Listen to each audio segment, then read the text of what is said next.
kind of where these games fall, but based on what you've seen from your team, the first 4 games, how do you feel like you can use where this game lands maybe to your advantage? Well, I don't know if we're going to use it to our advantage. You know, we played 4 games, and so we have to have learned some pretty good things. But, you know, Stanford's, they're the best in the business, you know. I mean, they really are. They're very, very good, and so we'll have to play the best that we played for sure. Do you think you'll find out more about your team after this game than you did after any of the first 4? Yeah, I don't know. That's hard to know. I really don't know the answer to that question. You know, totally different beast than we've seen in the past, and so it's going to be a lot tougher sledding for sure. And we'll learn some things, learn more than we've learned. I don't know.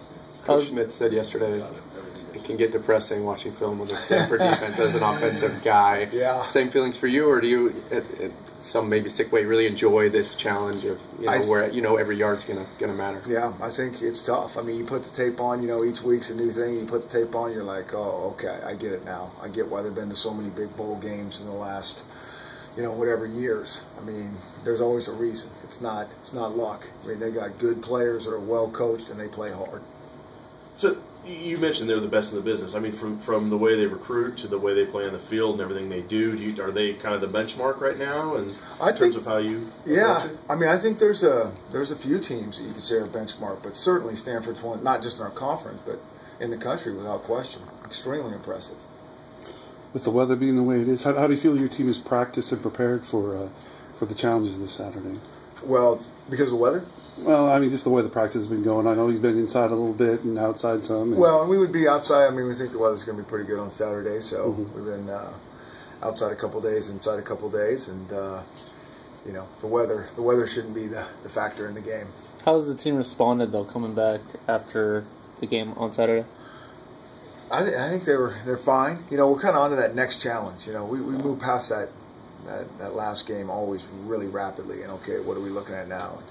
Put the tape of Stanford on Monday, and eyes open up pretty wide. Ty Montgomery's 2 long kickoff returns last year might have been the difference in the game. Is he get special attention this week, and what are some things you can do? And he's doing punt returns this year too. Yeah.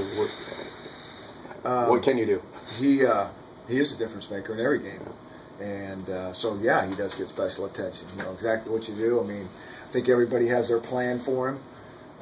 Few really execute that probably like they'd like to. I mean, he seems to show up in every game in a big way. So, we talk about their defense, and we haven't got to their offense, and probably starts with him and the QB and the O line, and go on and on.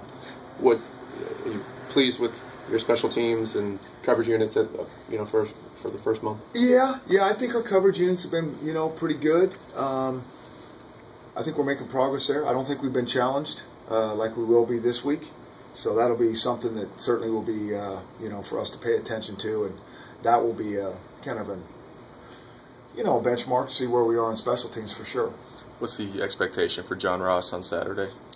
Well, John Ross will suit up and play. I mean, that's our expectation, and we'll kind of go from there after that. Ben Reba has been, like you said, a mystery, I guess, each week, still game time sort of decision. I think he's practiced this week, and so he's going to suit up, and we'll see if he plays or not, but he has practiced. And how about Joe Mathis? How has he responded to his time off? Yeah, Joe's been good. He's practiced, and so get all those guys back in the mix. With school starting this week, is there anything in particular that you had to do to kind of juggle football and school and getting ready for a big game? So they're all big games, so that kind of stays the same.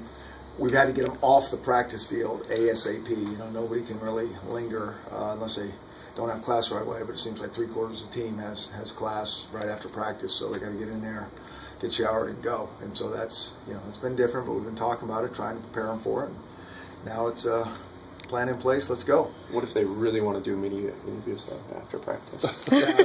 They're begging you to do. Yes, you'll have to find them in class to get that done, I guess.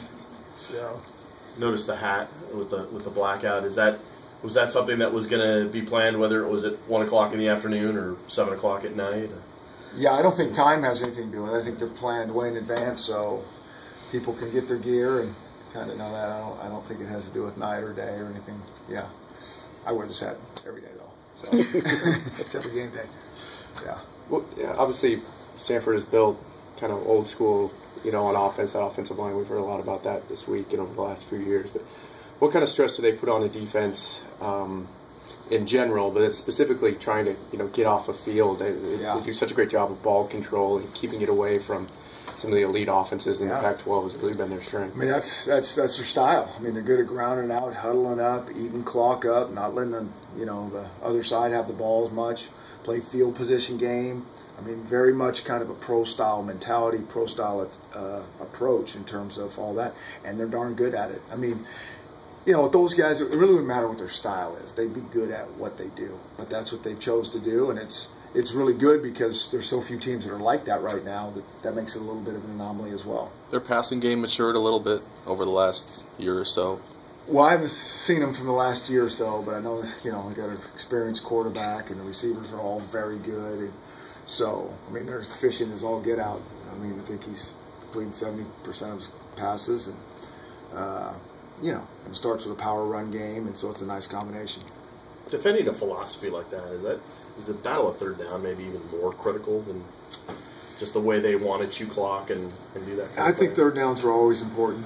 They're going to always try to. I mean, everybody's trying to be in third and short, third and medium to give yourself a chance. I think their defense is really good about not letting you get into those situations, and their offense is pretty good about getting there. So, kind of ties in their philosophy pretty well. A lot of coaches they say they sort of make up their mind on maybe a fourth down call or something, even in the week leading up, or you just have an idea. Stanford in the red zone in particular, and you guys have been really good offensively with that. This is a really roundabout question here, but I mean, do they sort of force you to make even more difficult decisions on maybe a 4th and 1? I don't know, inside the 20, where you feel like you're pretty comfortable with that field goal, but touchdowns are such a premium against them. I think points are a premium. Yeah. So we don't have a plan right now saying if the 4th down and 1 on the 20, we're going or kicking it. I mean, I think we'll just have to kind of see, where we are and how we're feeling at that time. Their red zone offense hasn't been necessarily as effective as maybe you would have thought. And breaking it down, what have defense have done against that? I don't know if that's they've played 3 games. I think stats, like I say, stats. The important point is they win their games. They're efficient. They play good football. I don't know what that really means. You think their offense will be pretty good in the red zone with that style. So I think there's a turnover too. But they're a complete team. Good.